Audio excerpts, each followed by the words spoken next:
sont légion et promettent tous ou presque un gain de rentabilité pour l'agriculteur et plus d'indépendance. Quentin Dubois n'a pas hésité à tester de nombreux outils avant de choisir ceux les plus adaptés à son contexte d'exploitation. Retrouvons-le sur sa ferme du Pas-de-Calais pour en parler.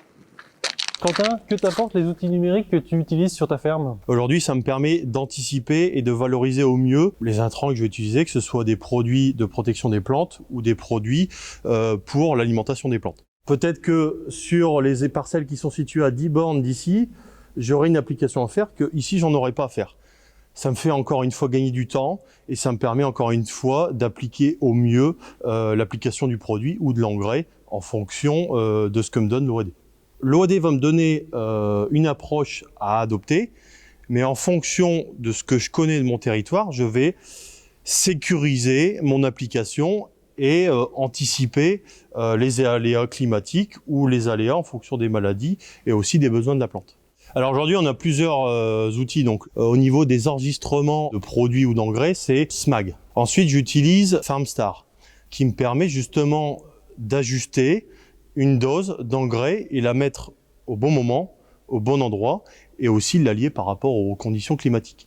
Ensuite, je vais utiliser Mileos pour la partie pommes de terre. Ensuite, je vais avoir un outil d'appui, d'aide, qui me dit, voilà, telle variété, attention, il y a un risque, allez sur le terrain observer, ou attention, le risque est présent, intervenez. Pourquoi ceux-ci te conviennent et te suffisent? Pourquoi j'ai sélectionné ces outils qui sont peut-être anciens mais performants?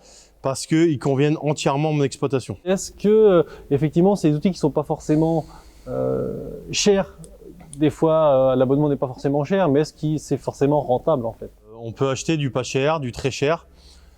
Le tout, c'est de tester l'outil, qu'il soit cher ou pas, et de trouver son intérêt. On peut avoir des outils aujourd'hui qui sont, en termes économiques, peu chers et hyper intéressants. Qu'est-ce qui pourrait encore te manquer aujourd'hui comme outil numérique qui te permettrait d'être d'autant plus autonome? Ce qui serait extra, c'est de gérer la compaction de nos sols, gérer aussi la fertilisation organique de nos sols, gérer la fertilisation calcique de nos sols, parce qu'aujourd'hui on les gère via une analyse de sol. Trouver l'outil numérique qui convient à ses besoins, c'est un peu comme trouver chaussure à son pied.